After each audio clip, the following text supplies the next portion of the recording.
All right, Shalom, Shalom. First and foremost, I want to start off by saying I want to give all praises to Yahweh, Bashem, Yahushai, Bashem Kakadash. Also give double honors to the elders and apostles of GMS that rule well and teach well, forgiveness, having the truth, 100% truth, and also peace and sanitation to the hopeful elect. All right, so I wanted to go into Jeremiah 50 and 33.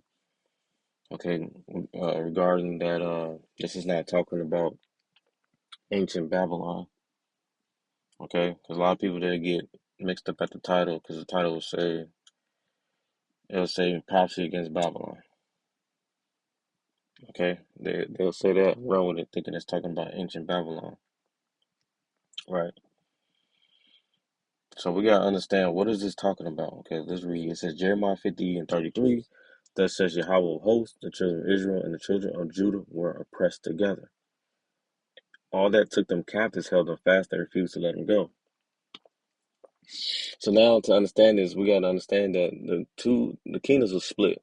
Okay, got the northern kingdom, okay, which consists of the Latin tribes, and then you got the southern kingdom, which is Judah, Benjamin, and Levi. Okay, um,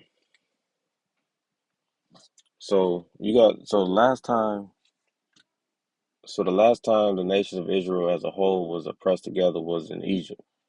Okay, but at the end the tribes wasn't split at the time. Okay, the tribes didn't get split until the tribes didn't get a split until after Solomon's death. Okay, due to his idolatry. All right, let's go to First Kings 11 and 9.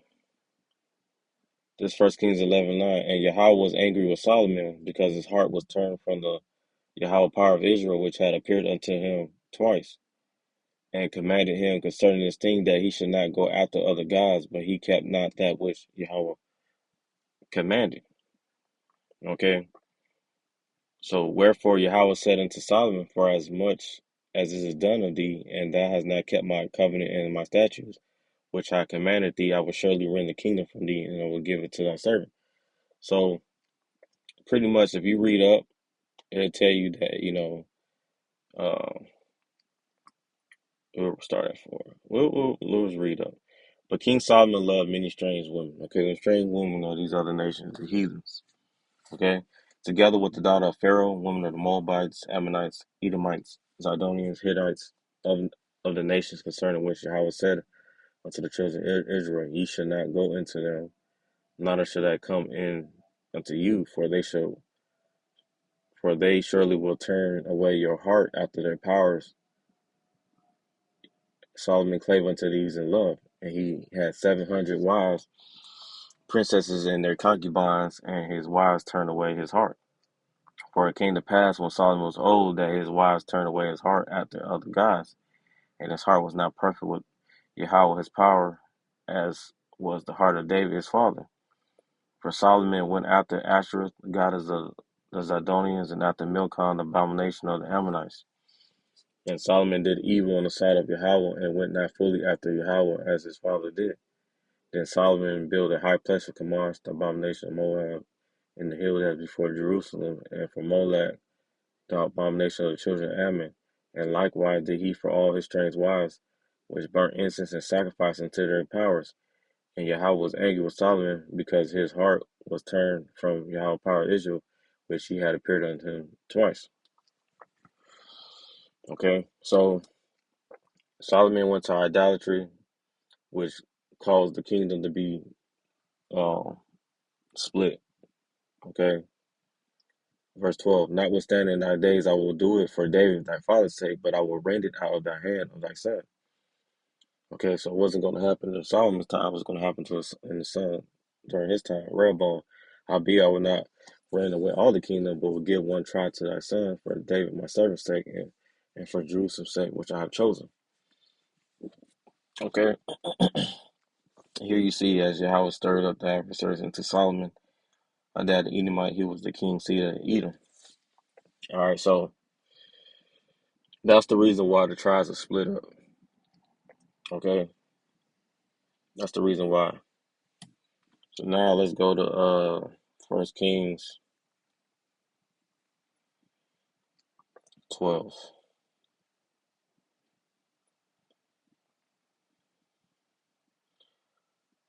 So this chapter goes into where they were trying to come and pretty much get pretty much trying to get Rehoboam to light up, give them a lot of yoke. We'll read to get an understanding. I'm gonna start at. We'll start at 1. We'll read. And Rehoboam went to Shechem, for all Israel were come to Shechem to make him king. And it came to pass when Jeroboam the son of Nebat, who was yet in Egypt, heard of it, for he was fled from the presence of King Solomon, and Jeroboam dwelt in Egypt, that they sent and called him. And Jeroboam and all the congregation of Israel came and spake unto Rehoboam, saying, Thy father made our yoke grievous, now therefore make thou the grievous service of thy father, and his heavy yoke which he put on us lighter, and we will serve thee. So pretty much Israel, the northern kingdom, are telling them like, hey, you lighten up this yoke, you know what I'm saying? Because your father, he put a heavy yoke on us, we'll serve thee, okay? And if you read down, it'll tell you that, okay, they Rehoboam wasn't trying to do that, but it was all part of prophecy. Okay, it was already, as we read, that the kingdoms were going to be split. Okay, and so it was set up like that, right? So Rehoboam, he wasn't trying to hear that. Verse 14, it said, And spake to them after the council of the young men, saying, My father made your yoke heavy, and I will add to your yoke. My father also chastised you with whips, but I will chastise you with scorpions. Wherefore the king hearkened not unto the people, for the cause was from Yahweh, that he might perform his saying, right? Because, like I said, he already told, it was already told Solomon that the kingdoms was going to be rent from him, right? So it was already part of prophecy, because it was already prophesied to Jeroboam. Let's get 1 Kings 11:29. This First Kings 11:29, and it came to pass at that time when Jeroboam went out of Jerusalem that the prophet Ahijah the Shilonite found him in the way, and he had clad himself with a new garment, and they two were alone in the field, and Ahijah caught the new garment that was on him and rent it in 12 pieces. Okay, and he said unto Jeroboam, Take thee 10 pieces. Okay, which 10 pieces is the northern kingdom.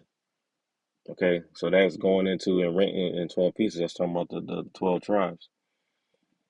And he said unto Jeroboam, Take thee 10 pieces, which is the northern kingdom. For thus says the Lord, power of Israel, Behold, I will rend the kingdom of the hand of Solomon, I will give thee 10 tribes. But he shall have one tribe for my servant David's sake, and for Jerusalem's sake, the city which I have chosen out of all the tribes of Israel. Okay, which that tribe is Judah, because Judah is the head tribe, and that's the tribe that Yahushua is going to come out of. Okay, because that they have forsaken me and worshipped Asherah, the goddess of Zidonians, Chemosh, the power of the Moabites, Milcom, the god of the children of Ammon, and have not walked in my ways to do that which is right in my eyes, and to keep my statutes and my judgments as did David his father. Howbeit I will not take the whole kingdom out of his hand, but I will make him prince of all the days of his life. So I will make him prince of all the days of his life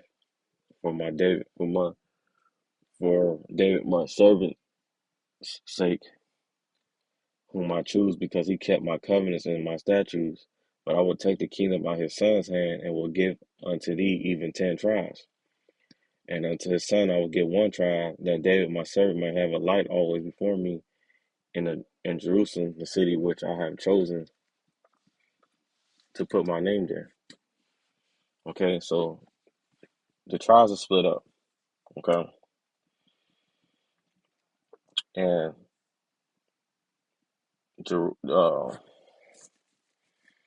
yeah, so the last time the tribes were all collectively pressed together was in Egypt, but there was in the kingdom was a split time. The split didn't happen until after King King Solomon's death due to his idolatry. Okay, so the northern kingdom went into captivity underneath the Syrians, right? And you can get that in Second Kings 17:5 and 6, it says, the king of Assyria came up through all the land and went up to Samaria and besieged it 3 years. In the ninth year of Hoshea, the king of Assyria took Samaria and carried Israel away into Assyria and placed them in Halah and in Habor by the river of Gozan in the city of the Medes. For so it was that the children of Israel had sinned against Yahweh their power, which had brought them up out the land of Egypt from under the hand of Pharaoh, king of Egypt, and had feared other gods. Okay, so the northern kingdom went under captivity, the Syrian captivity. Look at 2 Kings 18:11.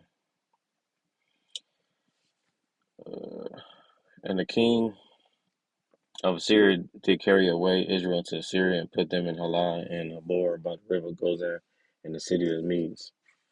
Okay, so now let's go to First Chronicles.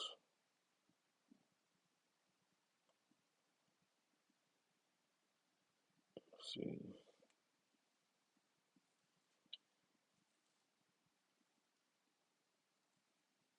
All right, so and the power of this is First Chronicles 5:26. And the power of Israel stirred up the spirit of Pul, king of Assyria, and the spirit of Tiglath-Pileser, king of Assyria, and carried them away, even the Reubenites, the Gadites, and half the tribe of Manasseh, and brought them to Halah and Habor, Harah, and to the river goes into this day. Okay, so those consist of the tribes of the northern kingdom. Okay, and then as far as the Judah, they was in the Babylonian, they went in captivity. Okay, the northern kingdom was already gone at the time. All right, now let's go to. I got this pulled up in the Jewish Encyclopedia. Hold on, matter of fact, I'm stepping ahead of myself. Let's go to this right here. This is gonna show you where the 10 tribes went. The lost, what do they call the lost 10 tribes? We started 39. The second Ezra 13 and 39. And whereas thou sawest that he gathered another peaceable multitude unto him, those are the 10 tribes which were carried away prisoners after their own land in the time of Hosea the king, whom Shalmaneser, the king of Assyria, led away captive. Okay?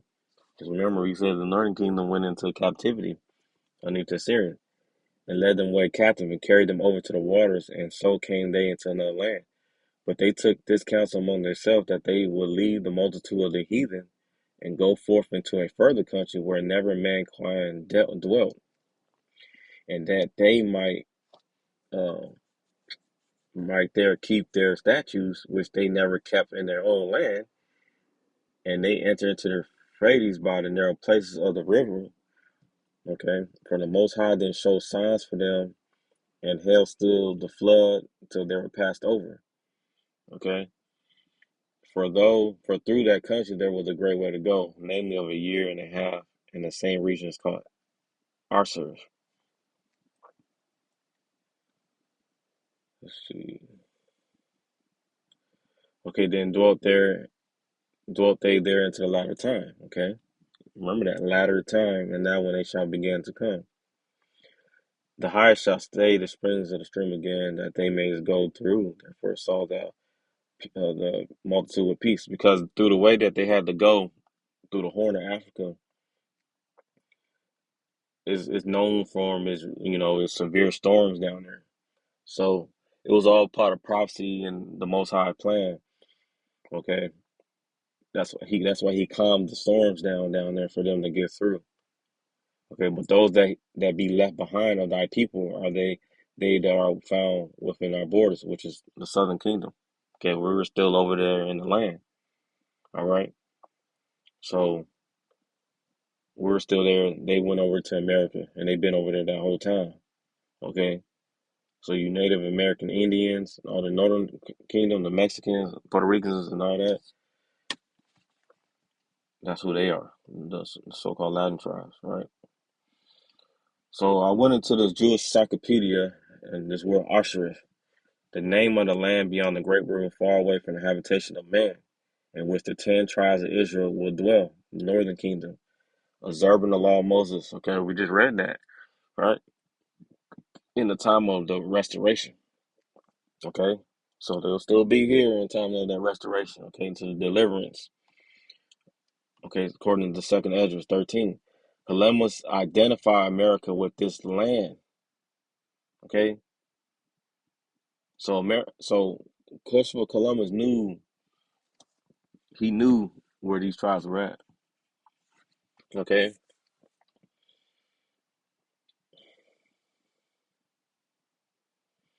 all right, let's go back to Jeremiah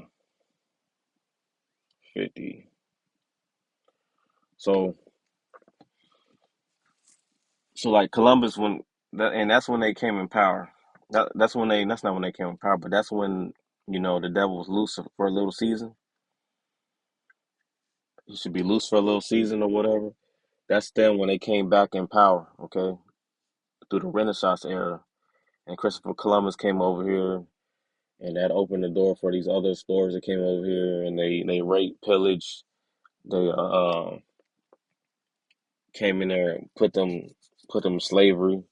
Okay, starting with the Native American Indians, what they did to them. They covered fields. That's what this devil do. Okay, let's get this is Micah 2:1. Woe to them that devise iniquity and work evil upon their beds when the morning is light. They practice it because it's in the power of their hand. Right.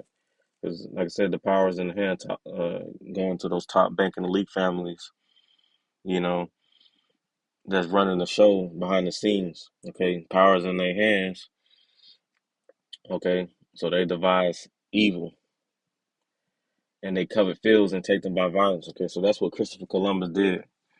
Okay, they came over here to Native American Indians, um, and they took their land by violence in the house, and they take them away. So they oppressed a man in his house, even a man in his heritage. They came over there and oppressed the man. They oppressed them in their heritage, even though that they were going off still. They went into that land and started worshiping other shit. But just to show that when Christopher Columbus came, they came over there and pushed their Christianity or whatever. They oppressed the man and even his own heritage. Okay, they covered their fields with violence. Okay, so they enslaved them. They were having them shipped to Spain and all the other stuff. Okay, so the Northern Kingdom was already in America, right? Then here you got Judah. We had to get over here. This is Deuteronomy 28:68. And Yahweh shall bring thee into Egypt again with ships this time.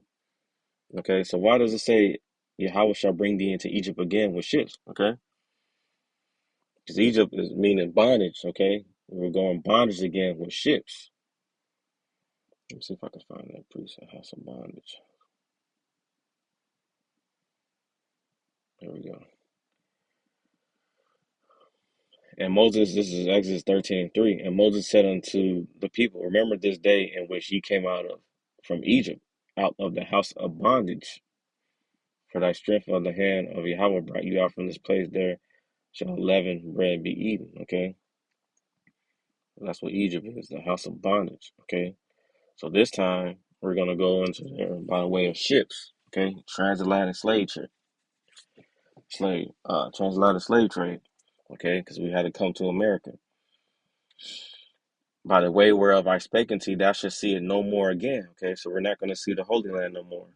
Okay, yeah, you got probably Jake in there, whatever, but far as a whole nation, thou shalt see it no more again. And there ye should be sold into your enemies for bondmen and bondwomen, and no man shall buy you. Okay, just talking about Judah. Okay, you put in, I used to cast lots of bonus. What's that, Joel? Cast lots. Let's see if I can find that. What's in Joel 2? Joel 3 or 2? Oh, yeah. Joel 3:3. And they have cast lots for my people, and have given a boy for harlot, and sold a girl for wine that they might drink. Okay. So they cast lots, put us on auction blocks, sold us like we were fucking meat, pretty much. Okay, so when you look at Jeremiah 50 and 33, and you look into the history, it's not talking about ancient Babylon. Okay, the bulk of the tribes, when uh, it's talking about mystery Babylon, which is America. Okay, because Judah and the northern kingdom and southern kingdom was oppressed together, right? Let's get Jeremiah 3 and 18. It says, in those days the house of Judah shall walk with the house of Israel, and they shall come out the land of the north to the land that I have given for inheritance unto your father. Okay, this hasn't happened yet, Slovakia. Okay, so it says the land of the north is talking about America. All right, let's get Jeremiah 16 and 15. It says, but Yahweh liveth that brought up the children of Israel from the land of the north and from all the lands where he had driven them, and I will bring them again into their land that I gave unto their fathers. Okay, so like I said, north is America. All right, Micah 4 and 10.